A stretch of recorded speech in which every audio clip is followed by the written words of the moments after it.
matahari bersinar, ku gendong tas merahku di pundak. Selamat pagi semua, ku nantikan dirimu di depan kelasmu, menantikan kami. Guruku tersayang, guru tercinta, tanpamu apa jadinya aku? Tak bisa baca tulis, mengerti banyak hal. Guruku, terima kasihku. Nyatanya diriku kadang buatmu marah, namun segala maaf kau berikan.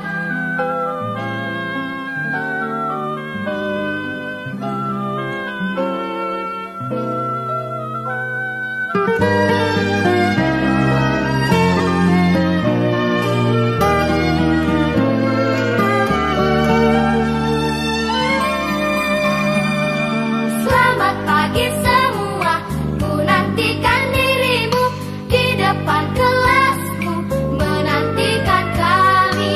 Guruku tersayang, guru tercinta, tanpamu apa jadinya aku? Tak bisa baca tulis, mengerti banyak hal. Guruku, terima kasihku. Nyatanya diriku kadang buatmu marah, namun segala maaf kau berikan. Guruku tersayang, guru tercinta, tanpamu.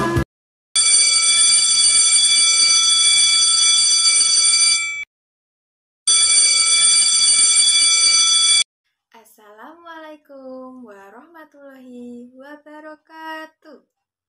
Selamat pagi anak-anak. Bagaimana kabar kalian hari ini? Alhamdulillah sehat semua ya. Baik, sebelum mengawali pembelajaran pada pagi hari ini, marilah kita berdoa menurut agama dan kepercayaan masing-masing ya. Berdoa mulai.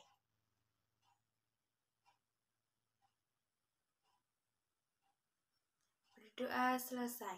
Amin. Baik, hari ini ada yang tidak masuk? Alhamdulillah, masuk semua ya anak-anak. Oh iya, hari ini ada yang sudah sarapan atau belum? Alhamdulillah sudah sarapan semua ya. Anak-anak, jangan lupa sebelum berangkat ke sekolah itu kalian harus sarapan terlebih dahulu. Agar apa? Agar konsentrasi yang ada di dalam otak kalian itu tetap terjaga. Seperti itu ya anak-anak. Baik, kemarin kita telah mempelajari mengenai bentuk-bentuk dan wujud perubahan suatu benda. Hari ini kita akan membahas mengenai materi PPKN, yaitu Negara Kesatuan Republik Indonesia. Nah, hari ini kita akan membahas 4 materi pokok. Materi yang pertama mengenai keberagaman. Materi yang kedua mengenai sikap persatuan. Materi yang ketiga adalah contoh-contoh dari sikap persatuan. Materi yang terakhir adalah hubungan antara sikap bersatu dengan Negara Kesatuan Republik Indonesia. Agar kalian itu bisa tahu apa saja hubungan-hubungan serta manfaatnya yang kalian bisa peroleh ketika mempelajari Negara Kesatuan Republik Indonesia. Nah, sekarang kalian buka buku kalian halaman sebentar. Halaman 207 ya anak-anak, silahkan dibuka. Kemudian disimak baik-baik. Nanti ibu akan memberi penjelasan mengenai Negara Kesatuan Republik Indonesia. Jika ada yang tidak bisa mengacungkan tangan, kemudian bertanya. Seperti itu ya. Nah, ini seperti yang sudah dijelaskan oleh Ibu tadi. Di situ ada bacaan, marilah buka bukumu dan perhatikan penjelasan dari gurumu. Jadi ketika ada guru yang berbicara harus didengarkan dengan baik-baik, dengan seksama dan tidak boleh berbicara sendiri. Kita akan membahas materi yang pertama, yaitu poin pertama adalah keberagaman. Apa sih keberagaman itu? Nah, kita bahas bersama, kita baca ya. Keberagaman adalah suatu kondisi di mana masyarakat itu dapat memahami dan menghormati perbedaan dari segala aspek yang dapat menyatukan negara menjadi harmonis. Jadi, dengan adanya keberagaman itu, maka Negara Kesatuan Republik Indonesia akan menjadi harmonis, akan tetap damai tanpa ada perpecah belahan. Seperti itu. Nah, dari keberagaman ini juga terdapat beberapa faktor penyebab Indonesia memiliki keberagaman. Di antaranya, yang pertama adanya letak geografis Indonesia. Nah, letak geografis Indonesia. Kemudian yang kedua adanya perbedaan kondisi alam. Jadi alamnya itu berbeda. Kemudian yang ketiga adalah adanya pengaruh budaya asing. Jadi, pengaruh budaya asing itu juga dapat mempengaruhi, menyebabkan adanya keberagaman. Karena apa? Karena orang-orang atau masyarakat yang berada di luar itu akan membawa dampak ke Indonesia. Hal tersebut menyebabkan adanya berbagai keberagaman di Indonesia, seperti keberagaman suku, budaya, ras, seperti itu. Kemudian ada 3 jenis yang menggambarkan keberagaman masyarakat Indonesia. Maksudnya menggambarkan keberagaman seperti apa, Bu? Jadi di Indonesia itu dibedakan menjadi tiga jenis manusia yang memiliki warna kulit berbeda, seperti adanya heterogen. Heterogen itu menunjukkan bahwa keberadaan dari hal tersebut memiliki jumlah yang lebih dari satu dan berbeda-beda sehingga tidak dapat disamakan, jadi bersatu, seperti itu. Kemudian yang kedua ada multikultural. Multikultural itu dapat diartikan dengan adanya sekelompok atau menerima baik dari adanya berbagai persatuan dan kesatuan, seperti itu. Yang ketiga ada pluralitas, yaitu bentuk pengandaian mengenai hal-hal yang lebih dari satu. Selanjutnya, dari keberagaman itu juga ada beberapa unsur. Unsur yang pertama adalah adanya ras atau suku bangsa. Kemudian yang kedua adalah adanya agama dan kepercayaan. Kemudian yang ketiga adanya tata krama. Nah, jadi meskipun adanya berbagai suku, berbagai agama, berbagai ras, sebagai warga negara Indonesia kita harus melestarikannya, melestarikan kebudayaan. Selain itu kita juga harus menghormati serta menghargai orang-orang yang berbeda. Tidak boleh membeda-bedakan satu sama lain. Seperti itu. Kemudian materi yang kedua adalah sikap bersatu. Nah, sikap bersatu itu berawalan dari persatuan. Persatuan dan kesatuan itu berasal dari kata satu, yang berarti utuh atau tidak dapat terpecah belah. kata persatuan itu dapat diartikan sebagai perkumpulan dari berbagai hal yang menjadi satu utuh. Sedangkan kesatuan itu merupakan hasil dari perkumpulan yang telah menjadi satu utuh. Jadi artinya persatuan dan kesatuan itu memiliki makna sebuah bersatunya keanekaragaman suku bangsa menjadi satu kesatuan yang utuh. Nah, sikap bersatu. Sedangkan sikap bersatu itu artinya perkumpulan individu menjadi satu tanpa memandang ras, suku, agama, warna kulit, dan keturunan untuk mencapai tujuan tertentu.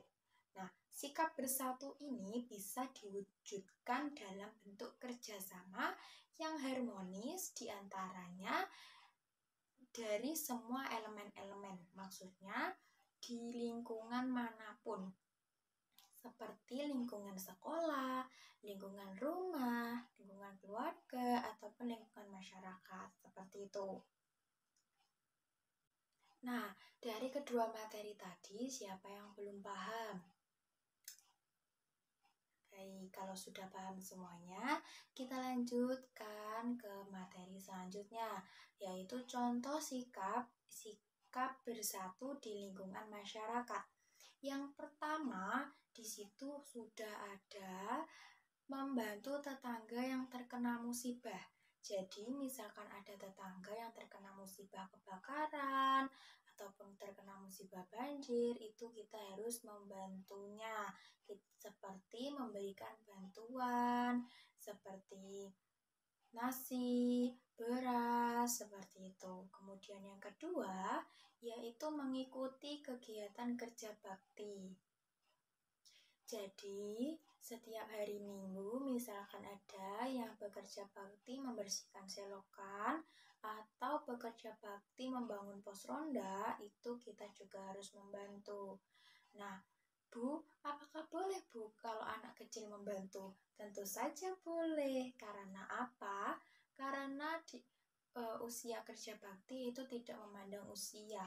Dari kecil, dewasa, ataupun tua itu semua boleh membantu. Karena apa? Karena untuk menciptakan suasana kerukunan, nanti suasana persatuan, seperti itu. Kemudian yang ketiga adalah menghargai budaya daerah lain. Jadi seperti tadi yang sudah Ibu bicarakan, bahwa jika ada tetangga yang berbeda agama, berbeda ras, berbeda suku, itu kita harus tetap menghargainya. Kita tidak boleh membeda-bedakan. Kemudian yang keempat adalah menghargai dan menghormati tetangga yang berbeda agama, ras, dan suku. Seperti itu. Kemudian yang kelima adalah mengikuti musyawarah pemilihan ketua RT. Jadi kalau ada musyawarah itu juga kita juga harus mengikutinya, seperti itu. Yang keenam adalah saling menjaga kerukunan antar tetangga. Jadi kita tidak boleh bertengkar, kita tidak boleh saling bermusuhan, itu tidak boleh. Kemudian yang selanjutnya adalah contoh sikap bersatu di lingkungan sekolah. Nah, yang pertama ada membantu teman yang terkena musibah. Jadi misalkan ada teman terjatuh pada saat mau berangkat sekolah, kita harus menolongnya saat di jalan. Kita harus memboncengnya kembali.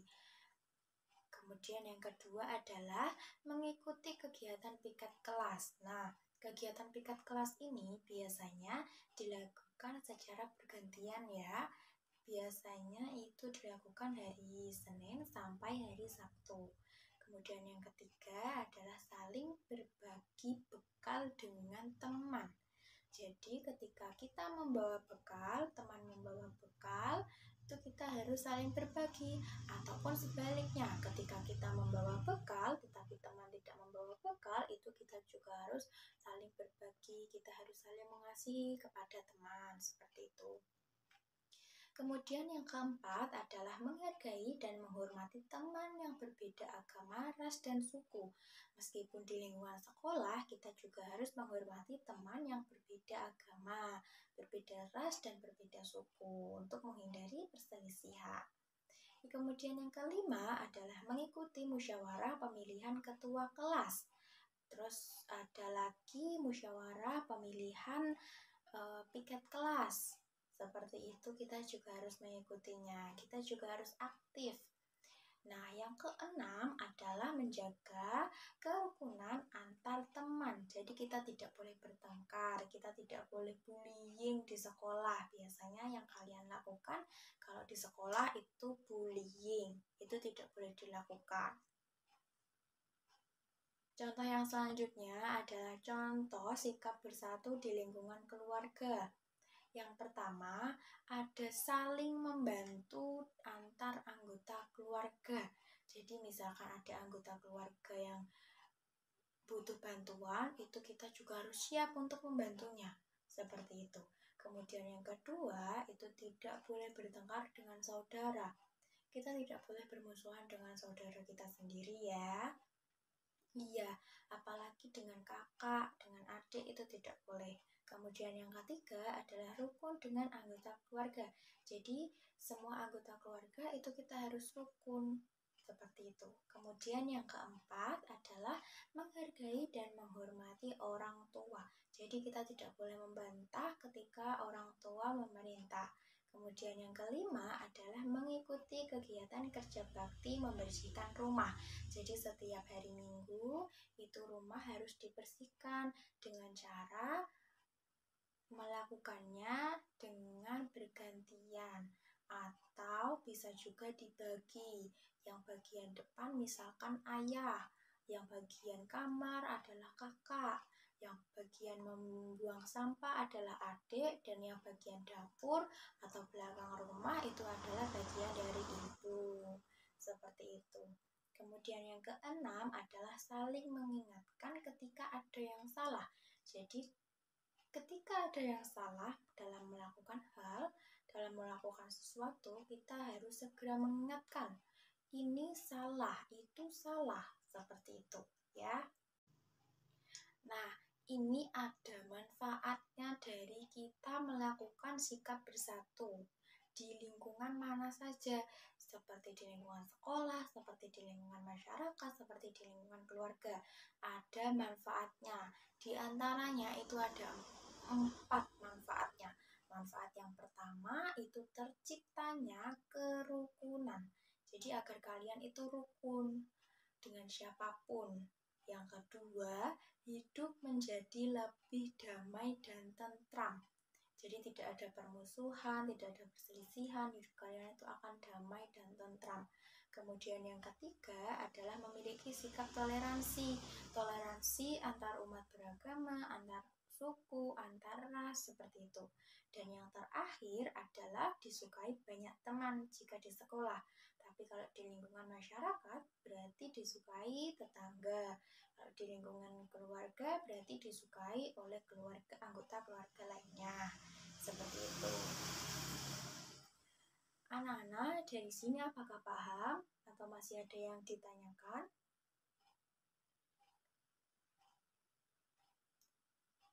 Baik, jika belum ada, kita lanjut pada materi selanjutnya ya.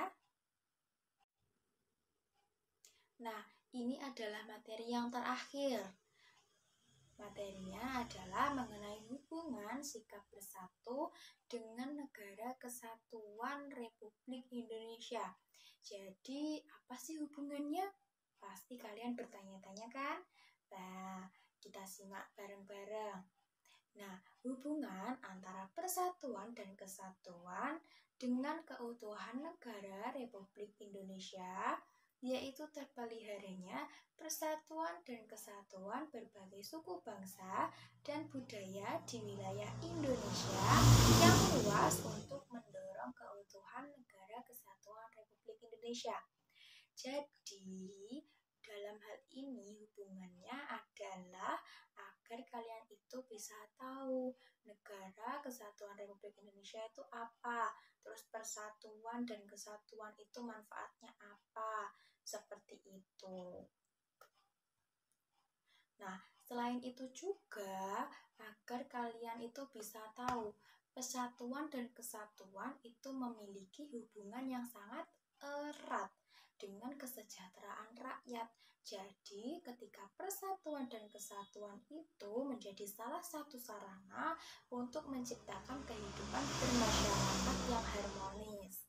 Dengan keharmonisan tersebut, perselisihan dalam kehidupan bermasyarakat itu dapat dihindari sehingga tidak mengarah pada konflik yang lebih besar atau bahkan terjadinya perpecah belahan. Nah, seperti itu. Jadi itu adalah hubungan yang sangat penting, yang sangat erat, yang telah dimiliki sikap bersatu antara dengan Negara Kesatuan Republik Indonesia. Nah, anak-anak, sampai di sini apakah ada yang ditanyakan? Jika belum ada, sekarang tugas kalian yaitu menuliskan pengaruh hubungan sikap bersatu dengan Negara Kesatuan Republik Indonesia yang telah kalian baca di awal sampai di akhir tadi, yang telah kalian simak bersama guru. Ayo, silakan ditulis di buku tulis.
Nah, di sini ibu mempunyai pepatah.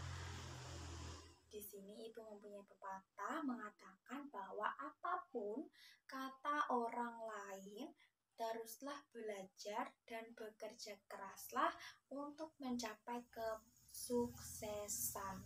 Dan ini pepatahnya adalah Nelson Mandela. Jadi, teruslah kalian itu belajar tanpa memandang usia. Sampai usia kapanpun, kalian harus tetap belajar dan teruslah bekerja untuk mencapai kesuksesan.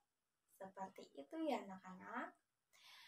Nah, anak-anak, jangan lupa tugasnya itu dikerjakan di rumah dan jangan lupa belajar ya. Baik, sebelum mengakhiri pembelajaran pada pagi hari ini, Ibu mau tanya dulu, apakah pembelajaran pada pagi hari ini menyenangkan? Alhamdulillah jika menyenangkan. Hari ini kita sudah belajar mengenai apa saja?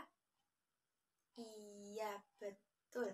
Mengenai keberagaman, mengenai sikap bersatu, mengenai contoh-contoh sikap bersatu di lingkungan, kemudian mengenai manfaat, dan mengenai hubungan antara sikap bersatu dengan Negara Kesatuan Republik Indonesia.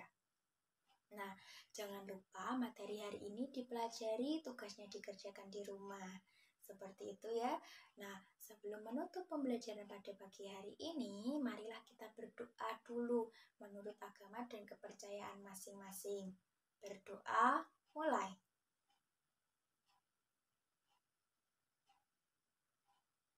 Berdoa, selesai. Amin. Jangan lupa belajar, hati-hati di jalan. Sampai jumpa materi hari esok mengenai pertahanan dalam kemerdekaan Republik Indonesia. Baik, Ibu akhiri ya. Sekian. Wassalamualaikum warahmatullahi wabarakatuh. Anak-anak, setelah ini Ibu mohon kalian memperhatikan video mengenai contoh mengikuti pemilihan ketua kelas yang dilaksanakan di kelas ya. Bunita datang terlambat. Nabila dan teman sekelasnya menunggu di kelas. Nabila asik mengobrol dengan Kristina.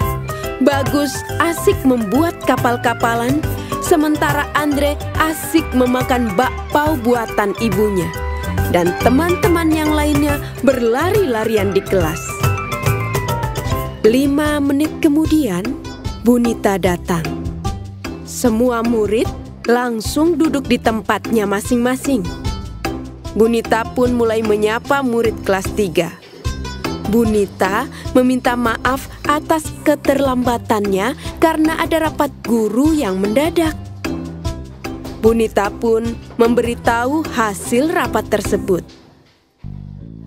Jadi anak-anak, besok kita akan memilih ketua kelas baru. Nabila dan teman-temannya saling menatap dan berbisik. Siapa nih ketua kelas baru kita ya? Coba, di antara kalian ada yang mau jadi ketua kelas? Ujar Bunita. Murid-murid pun terdiam. Bagus mengacungkan tangan. Saya bersedia, Bu. Semua murid menoleh ke arah Bagus. Menyusul kemudian, Andre mengacungkan tangannya juga. Saya juga mau, Bu. Ujar Andre dengan mulut masih tersisa bakpao. Dipanggillah Bagus dan Andre ke depan. Anak-anak, kita sudah mendapatkan 2 calon ketua. Pikirkan baik-baik, siapa yang akan kalian pilih? Saran Ibu, pilihlah pemimpin yang baik, jujur, dan bisa dipercaya. Murid-murid menganggukkan kepalanya. Kalian berdua boleh kembali ke tempat duduk masing-masing. Melihat 2 calon ketua tersebut, Nabila bingung siapa yang akan dia pilih. 2 calon itu adalah teman baiknya. Andre adalah sahabatnya yang baik dan kocak. Sementara itu, Bagus adalah teman baru yang baik dan pintar. Melihat Nabila bingung, Kristina berkata, "Kenapa, Bila? Kamu bingung ya mau milih siapa?" Nabila menganggukkan kepalanya. Hari pemilihan ketua pun tiba. Setelah upacara selesai, Bunita, Nabila, dan teman-temannya bergegas ke kelas. Bunita kemudian memanggil Bagus dan Andre untuk berdiri di depan kelas. Anak-anak, di depan kalian sudah ada 2 calon ketua. Silahkan pilih yang menurut kalian baik, bisa dipercaya, dan jujur, kata Bunita. Baik, Bu. Serentak murid-murid menjawab. Bunita membagikan selembar kertas kecil. Kemudian murid-murid menuliskan nama calon ketua. 3 menit kemudian, kertas itu terkumpul di sebuah kotak. Penghitungan suara pun dilakukan. Nabila membantu Bunita membacakan nama yang tertera di kertas suara. Bunita menulis angka di papan tulis. Hingga akhirnya kertas terakhir tertulis nama Bagus. Bunita mulai menghitung perolehan suara. Bagus mendapatkan 20 suara, sementara Andre 10 suara. Jadi anak-anak, berdasarkan penghitungan suara, ketua kelas kita yang baru adalah Bagus. Serempak murid-murid menjawab. Selamat ya Bagus, kamu menjadi ketua kelas yang baru, Bu Guru berkata. Terima kasih Bu, ucap Bagus. Hai ya Bagus, selamatlah ya, kata Andre. Sekarang, siapa yang akan kamu pilih sebagai wakilmu Bagus? Bunita bertanya. Bagus terdiam dan berpikir. Teman-teman, bagaimana kalau Andre jadi wakilnya? Setuju.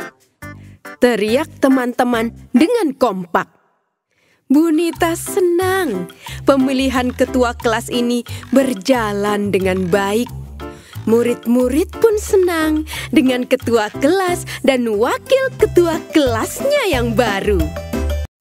Nah, itu tadi merupakan contoh dari pemilihan ketua kelas yang diikuti oleh Bagus, Andre, dan teman-temannya. Sekian, terima kasih sudah menonton. Sekian dari Ibu. Wassalamualaikum warahmatullahi wabarakatuh.